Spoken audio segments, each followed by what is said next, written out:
सिक्ने सिकाउने डिजिटल चौतारी आर्ट टिचिङ युट्युब च्यानलमा हार्दिक स्वागत तथा नमस्कार। म विदुर हरि आचार्य। शिक्षक सेवा आयोगका प्राथमिक, निम्न माध्यमिक र माध्यमिक तहको सामान्य परीक्षाको तयारीका लागि महत्त्वपूर्ण अध्ययन सामग्रीहरू प्रस्तुत गर्ने क्रममा यस अगाडि प्रस्तुत गरिएको इकाइ 2 को शिक्षा मनोविज्ञान शीर्षक अन्तर्गत क्रम सङ्ख्या 2.3 मा रहेको उत्तर बाल्यावस्थाका विशेषताहरू, यस अवस्थामा देखा पर्ने परिवर्तनहरू, यसमध्ये शारीरिक, मानसिक, संवेगात्मक र सामाजिक परिवर्तनहरू, यस अवस्थाका रुचिहरू सम्बन्धी अध्ययन सामग्री प्रस्तुत गरेको छु। यस सामग्रीलाई अन्तिमसम्म हेरी महत्त्वपूर्ण विषयवस्तुको सन्दर्भमा जानकारी लिनुहुन र यस अगाडिको यसै विषयवस्तु सम्बन्धी भाग 1 को भिडियो सामग्री हेर्न बाँकी रहनुभएका साथीहरूका लागि यसै भिडियोको डिस्क्रिप्सनमा रहेको लिङ्क र यसै भिडियोको आई बटनमा रहेको लिङ्कबाट जानकारीहरू लिनका लागि अनुरोध गर्दै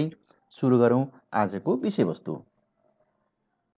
यस सामग्रीभित्र मानव विकासका अध्ययनका विधिहरू, प्राथमिक र निम्न माध्यमिक तहको सामान्य तर्फको पाठ्यक्रममा तोकिएको उत्तर बाल्यावस्थाका विशेषताहरू, यस अवस्थामा देखा पर्ने परिवर्तनहरू, यस अन्तर्गत शारीरिक, मानसिक, संवेगात्मक, सामाजिक परिवर्तनहरू, सामान्य रुचिहरूका बारेमा बुदागत रूपमा छलफल गरिनेछ। उत्तर बाल्यावस्थामा केटाकेटीहरूले गर्न सक्नुपर्ने विकासात्मक कार्यहरू र उत्तर बाल्यावस्थाका सङ्कटहरूका बारेमा बुदागत रूपमा छलफल गरिनेछ। मानव विकासका अध्ययनका विधिहरू। मानव विकासको अध्ययनको विधि भन्नाले मानव व्यवहारको अध्ययन हो र मानव व्यवहारको अध्ययन एउटा कठिन विषय पनि हो। मानव विकास गर्भधारणदेखि मृत्युसम्मको अवस्था भएकोले यसको अध्ययन पूर्ण रूपमा वैज्ञानिक अध्ययनमा आधारित हुनुपर्छ। यसअनुसार मानव विकासको अध्ययनलाई सामान्यतया निम्न 2वटा भागमा विभाजन गरेको पाइन्छ। पहिलो चाहिँ लम्बीय विधि। यस अन्तर्गत एउटा बालकको जन्मदेखि लामो समयको अध्ययन गर्ने विधि हो। जस्तो कि एउटै बालकको नवजात अवस्था, शैशव अवस्था, बाल्यावस्था, वयस्क अवस्था, यी सबै अवस्थामा एउटै बालकको अध्ययन गर्नु र यसरी अध्ययन गरेका आधारमा मानव व्यवहारहरू यस्ता यस्ता हुन्छन् भनी व्याख्या गर्नु, यो लम्बीय विधि, मानव विकासको अध्ययन गर्ने विधि मध्येको लम्बीय विधिको आधारमा व्याख्या गरिन्छ भने अर्को क्षितिजीय विधि हो। यो क्षितिजीय विधि अन्तर्गत मानव विकासको अध्ययन गर्दा कुनै एउटा निश्चित स्थानका, ठाउँका, निश्चित उमेरका र निश्चित सङ्ख्यामा बालबालिकाहरूको छनौट गरिन्छ र प्रतिनिधिमूलक रूपमा उनीहरूको अध्ययन गरेको आधारमा एउटा निष्कर्ष निकालिन्छ र त्यसको आधारमा मानव व्यवहारको व्याख्या गरिन्छ भने यसलाई क्षितिजीय विधि भनेर व्याख्या गरेको पाइन्छ।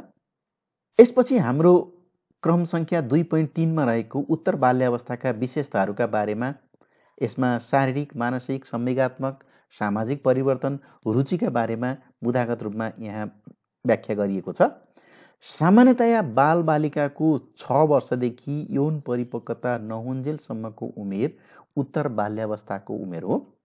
यसभन्दा अगाडिको सामग्रीमा पनि हामीले भनिसकेका छौँ, केटीको हकमा 6 वर्षदेखि 13 वर्षसम्म र केटाको हकमा 6 देखि 14 वर्षसम्मको उमेरलाई उत्तर बाल्यावस्थाको रूपमा व्याख्या गरेको पाइन्छ। यस अवस्थाका मुख्य विशेषताहरू मनोवैज्ञानिक, शिक्षाविद र आमाबाबुले विभिन्न किसिमले नामाकरण गरेको पाइन्छ, भिन्न भिन्न रूपमा नामाकरण गरेको पाइन्छ।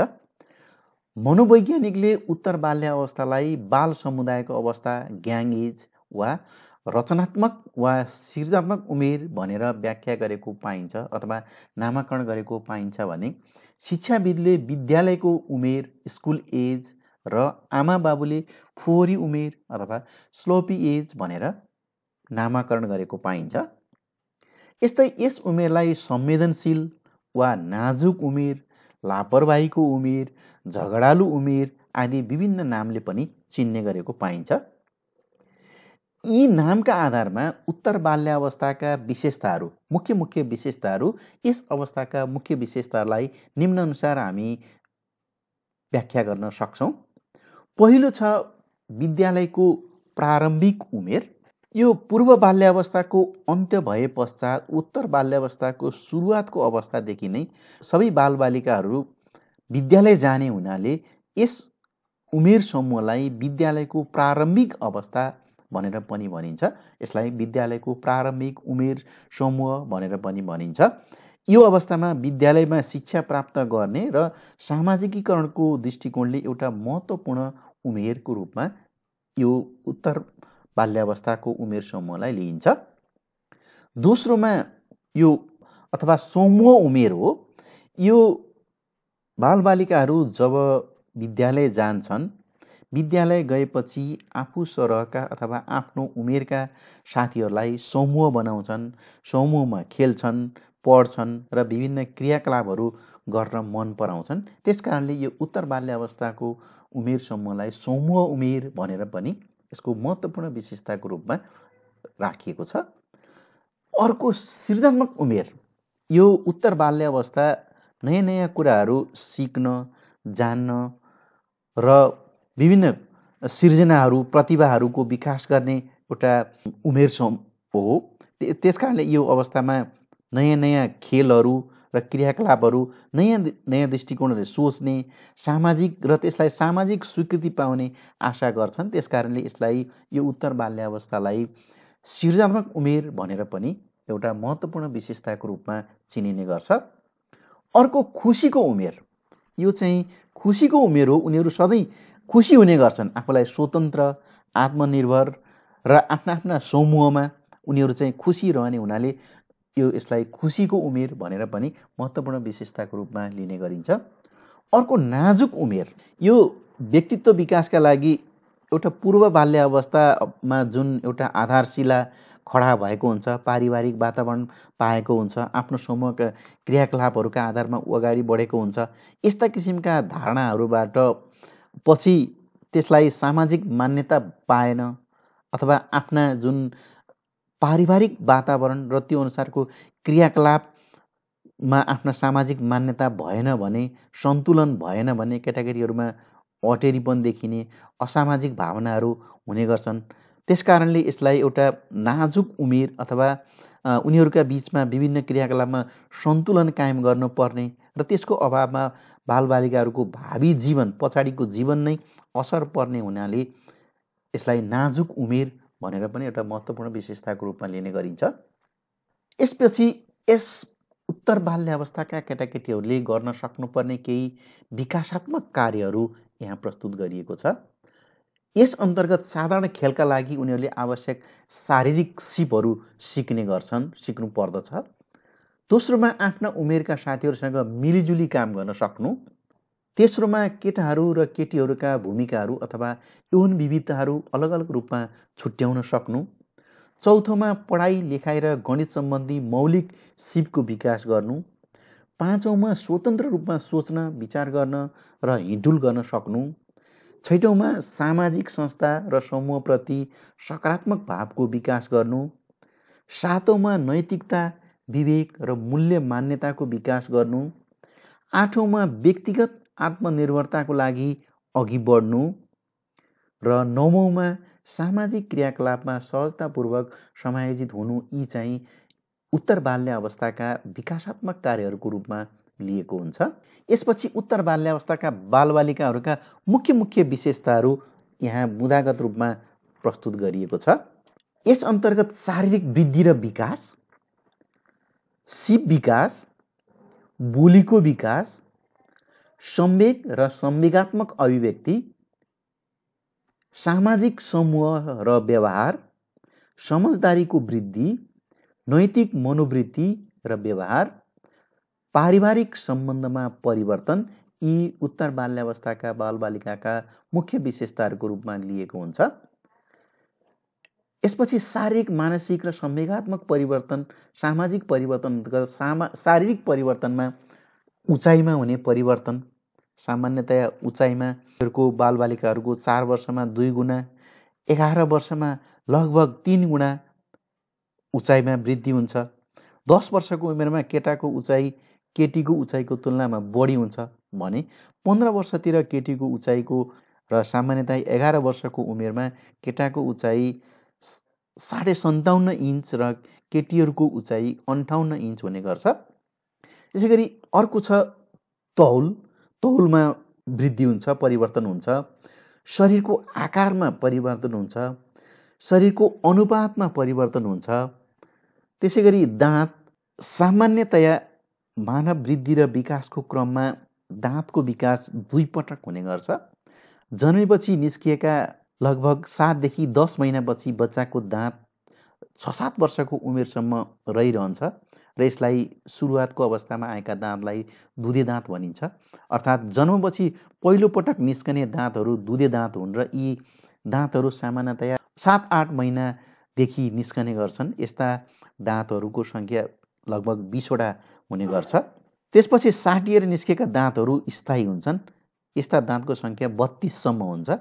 सामान्यतया 10 वर्षमा 14 देखि 16 वटासम्म, 12 वर्षमा 24 देखि 26 वटासम्म र 13 देखि 14 वर्षमा 28 वटासम्म दाँत आउने गर्छन् भने बाँकी 4 वटा दाँतलाई जुन हामी बुद्धि बङ्गारा भनेर भन्छौँ र सामान्यतया बुद्धि बङ्गारा चाहिँ 17 देखि 25 वर्षको उमेरसम्म पनि आउने मानिएको हुन्छ। यसपछि मांसपेशी र बोसोमा वृद्धि चाहिँ हुने गर्छ। संवेग र संवेगात्मक अभिव्यक्तिमा परिवर्तन हुन्छ। संवेग र संवेगात्मक अभिव्यक्ति अन्तर्गत बालबालिकाहरूमा क्रोध, ईर्षा, हर्ष, स्नेह, भय, विस्मात आदि भाव देखिन्छन्। हामी यसलाई संवेग भनेर भन्ने गर्छौँ। यो अवस्था सामान्यतया एउटा आनन्ददायी समय पनि हो। घर परिवार वातावरणका हिसाबले विभिन्न तनावहरू उत्पन्न हुन्छन्। यसमा अथवा यो उत्तर बाल्यावस्था अन्तर्गत यस अवस्थामा क्रोध, उत्सुकता, हर्ष, डर, दुःख, स्नेह, चिन्ता जस्ता संवेगहरू धेरै देखा पर्ने हुन्छन्। यसपछि सामाजिक समूह र सामाजिक व्यवहार। छरछिमेक र समाजमा रहेका विभिन्न बालबालिकाहरू अथवा साथीहरूसँग मिलिजुली समूह निर्माण गर्नलाई सामाजिक समूह भनिन्छ। यसरी निर्माण भएका समूहले समूहबाट र समाजबाट सिक्ने व्यवहार चाहिँ सामाजिक व्यवहार हो। बालबालिकाले पूर्व बाल्यावस्थामा नै खडा गरेको एउटा सामाजिक समूह निर्माण गर्ने र समूहबाट सिक्ने व्यवहारलाई महत्त्वपूर्ण रूपमा मानिन्छ। त्यसकारणले यस उमेर समूहलाई एउटा ग्याङ एज अथवा समूह उमेर भनेर पनि भनिन्छ र सामाजिकीकरणको उमेर पनि भन्ने गरिन्छ। यसपछि बुझाइ र समझदारीमा वृद्धि। विषयवस्तुप्रतिको धारणाको सुरुवात बालबालिकामा नवजात अवस्थाबाटै देखिन्छ। विकास क्रमसँगै ती धारणाहरू पनि बदलिँदै जान्छन्। जस्तो नवजात अवस्थामा नबुझेका कुराहरू शैशव अवस्थामा, शैशव अवस्थामा नबुझेका कुराहरू पूर्व बाल्यावस्थामा, पूर्व बाल्यावस्थामा स्पष्ट नभएका धारणाहरू उत्तर बाल्यावस्थामा स्पष्ट हुँदै हुँदै जान्छन्। यो विशेषताहरू रहेका हुन्छन्। यसपछि उत्तर बाल्यावस्थाका सामान्य रुचिहरूका सन्दर्भमा सामान्यतया यस अवस्थाका केटाकेटीहरूका रुचि अथवा उनीहरूले मन पराउने कुराहरूलाई हामी सामान्य रुचिको रूपमा लिइन्छ। यस अवस्थाका अधिकांशतः रुचिहरू आत्मकेन्द्रित हुन्छन्। यहाँ महत्त्वपूर्ण विषयवस्तु छ, आत्मकेन्द्रित हुन्छन् र यस अवस्थाका रुचिहरू सामान्यतया घर परिवार र साथी सङ्गतिबाट प्रभावित हुन्छन्। बालबालिकाहरूको ज्ञानात्मक र प्रभावी पक्षले उनीहरूको रुचि निर्धारण गर्छ। यसमा कग्नेटिभ एस्पेक्ट र एफेक्टिभ एस्पेक्टले बालबालिकाहरूको रुचिलाई निर्धारण गर्ने गर्छ। यसमा सामान्य रुचिहरूमा शरीरप्रतिको रुचि। यो अवस्थामा विभिन्न बनावटहरू, यसका कार्यहरू, अङ्गहरूको आदिका बारेमा उनीहरूले जानकारी राख्छन् र आफ्नो शरीरसँग आफूलाई तुलना गर्छन् र शरीर सम्बन्धी विभिन्न ज्ञानहरू प्राप्त गर्न रुचि गर्छन्। यसलाई शरीरप्रतिको रुचिको रूपमा लिइन्छ। अर्को चाहिँ आकृतिप्रतिको रुचि। आफ्ना साथीहरूको रूप, रङ्ग, शारीरिक बनावट आदि सबै कुराहरू तुलना गरी आफ्नो आकृति सबैभन्दा राम्रो बनाउने तर्फ उनीहरू रुचि राख्छन्। अर्को चाहिँ लुगा सम्बन्धी रुचि। विभिन्न धर्म, संस्कृति, चाडपर्व, घर्यासी वातावरण र विद्यालयको वातावरण अनुसार राम्रा लुगाहरूप्रति उनीहरूको रुचिको विकास गर्ने गर्छन्। अर्को चाहिँ नामप्रतिको रुचि। बालबालिकाका नामहरू विभिन्न प्रकारका हुन्छन्। आफ्नो नाम सबैभन्दा राम्रो होस् भन्ने रुचि राख्छन्। त्यसै कारणले आफ्नो नाम सबैले आफ्नो नामले बोलाओस् भन्ने उनीहरूको चाहना हुन्छ, नामप्रतिको रुचि हुन्छ। अर्को चाहिँ स्तरप्रतिको रुचि। आफ्नो घर परिवार, आमा बाबु र विद्यालयमा आफूले गरेको काम सबैले राम्रो भनी अथवा राम्रो मानेर आफूलाई माथिल्लो स्तरमा राखुन् भन्ने चाहना यस उमेरमा उनीहरूको रहेको हुन्छ। अर्को चाहिँ विद्यालयप्रतिको रुचि। विद्यालय एउटा सामाजिक थलो हो। विद्यालयमा पढाइ लेखाइका अतिरिक्त चाहिँ खेलकुद र साथी सङ्गतिले केटाकेटीहरूलाई आकर्षित गरिरहेको हुन्छ। त्यस कारणले यस उमेर समूहमा चाहिँ विद्यालयप्रतिको रुचिले उनीहरूमा एउटा सकारात्मक भावनाको पैदा गरिरहेको हुन्छ। अर्को चाहिँ यौनप्रतिको रुचि। यस अवस्थामा केटाकेटीहरूमा यौन विविधताको ज्ञान भइसकेको हुन्छ। त्यस कारणले शरीरका विभिन्न अङ्गहरूको विकास, यौन विकासबाट प्रदर्शित व्यवहार, उशृङ्खल केटाकेटीहरूबाट उनीहरूमा आकर्षित हुने र आफ्ना विभिन्न क्रियाकलापहरूमा चाहिँ यौनप्रति रुचि प्रदर्शन गर्छन्। यो सामान्य रुचि अन्तर्गत रहेका हुन्छन्। यसपछि उत्तर बाल्यावस्थाका सङ्कटहरू। यस अवस्थामा यस उमेर समूहमा देखिने मुख्य सङ्कटहरूलाई दुई भागमा विभाजन गरेर हामी अध्ययन गर्ने गर्छौँ। पहिलो चाहिँ शारीरिक सङ्कट। शारीरिक सङ्कट अन्तर्गत दुर्घटना, अर्को बिरामीपन, मोटोपन, शारीरिक संरचना, शारीरिक आरोग्यता, भद्दापन आदि चाहिँ शारीरिक सङ्कट अन्तर्गत पर्दछन् भने अर्को मनोवैज्ञानिक सङ्कटको रूपमा लिइन्छ, समस्याको रूपमा लिइन्छ। त्यो चाहिँ बोलीको विकास सम्बन्धी चाहिँ यो मनोवैज्ञानिक सङ्कटभित्र पर्दछ। जस्तो यो उत्तर बाल्यावस्थामा केही केटाकेटीहरूमा बोली सम्बन्धी समस्याहरू देखा पर्छ। तोती बोली बोल्ने, कसैमा भकभकाउने, कसैमा रहेको हुन्छ। यी यस्ता बालबालिकाहरू जब विद्यालय जान्छन् आफ्ना साथी समूहका बारेमा हाँसो र खिसीको पात्र बन्न सक्छन्। त्यस कारणले यस्तो अवस्थामा उनीहरूमा हीनताबोध हुने, आत्मग्लानि हुने, उनीहरूमा मानसिक सङ्कट पैदा हुने हुन्छ। त्यसकारण यो शारीरिक र मानसिक रूपमा चाहिँ समायोजनको सङ्कट पनि पर्न सक्छ। अर्को चाहिँ नैतिक विकास सम्बन्धी सङ्कट। यो मनोवैज्ञानिक सङ्कट अन्तर्गतको नैतिक विकास सम्बन्धी सङ्कट पर्छ। यस अवस्थामा घर परिवारमा आमा बाबु र विद्यालयमा शिक्षकले नैतिकता र अनुशासन सम्बन्धी उचित शिक्षा दिनुपर्छ। यो महत्त्वपूर्ण अवस्था भएको हुनाले यस अवस्थामा केटाकेटीहरूले उचित शिक्षा र अनुशासन ज्ञान प्राप्त गर्न सकेनन् भने उनीहरू अटेरी हुने, सामाजिक भावनाको विकास नहुने आदि चाहिँ समस्याहरू देखिन सक्छन्। अर्को चाहिँ सामाजिक विकास सम्बन्धी सङ्कट। यस अन्तर्गत बालबालिकाहरूलाई समाजमा समायोजन हुनका लागि उचित ज्ञान घर परिवारबाट हुनुपर्छ। यदि उचित ज्ञान सामाजिकीकरणका लागि भएन भने यसका लागि उनीहरूमा जिद्दी स्वभाव हुने, साथीभाइलाई नटेर्ने तथा आक्रामक स्वभावको हुने गर्छन्। त्यसकारणले यो सामाजिक समायोजन हुन नसक्दा मानसिक रूपबाट उनीहरूमा सङ्कट पैदा हुन सक्छ। व्यक्तिगत विकास सम्बन्धी। यो उत्तर बाल्य अवस्था चाहिँ व्यक्तित्व विकासको एउटा महत्त्वपूर्ण अवस्था हो। त्यसकारण किनभने यस अवस्था चाहिँ उनीहरूले समाजका विभिन्न बालबालिकाहरूका आनी बानी, संस्कृति सिक्ने गर्छन् र यदि यस अवस्थामा उनीहरूले कुलत मात्र सिक्ने मौका पाए भने व्यक्तित्वमा नकारात्मक प्रभाव पर्छ। जब उनीहरू जान्ने बुझ्ने हुन्छन् मानसिक सङ्कटग्रस्त हुन सक्छन्। अर्को चाहिँ खेल विकास सम्बन्धी। यो उत्तर बाल्य अवस्थामा केटाकेटीहरूले आफ्नो अधिकांश समय चाहिँ खेल खेल्नमा बिताउने गर्छन्। यस्तो वातावरणमा आफूसँग खेलका सामानहरू नहुने, साथीहरूले सधैँ हेला गर्ने, समूहमा सामेल नगराउने गर्नु हुँदैन। यस्तो भएमा उनीहरूमा चाहिँ मानसिक रूपमा सङ्कट पैदा हुन्छ। यसलाई मनोवैज्ञानिक सङ्कट अन्तर्गत खेल विकास सम्बन्धी सङ्कटको रूपमा लिइन्छ। हस्, धन्यवाद। यस सामग्रीमा यहाँलाई यो उत्तर बाल्य अवस्थाको शारीरिक, मानसिक अनि त्यसै गरी यस अवस्थाका सङ्कटहरूका सन्दर्भमा यहाँलाई बुझागत रूपमा प्रस्तुत गरेको छु। पक्कै पनि यो अध्ययन सामग्रीबाट यहाँलाई विषयवस्तु अध्ययनका लागि एउटा महत्त्वपूर्ण सामग्री उपलब्ध हुने विश्वास गर्दै अर्को सामग्रीमा यसै सम्बन्धी महत्त्वपूर्ण बहुवैकल्पिक प्रश्नहरूको रूपमा यहाँलाई बहुवैकल्पिक प्रश्नहरू प्रस्तुत गर्नेछु। अहिलेको लागि हस्, धन्यवाद, नमस्कार।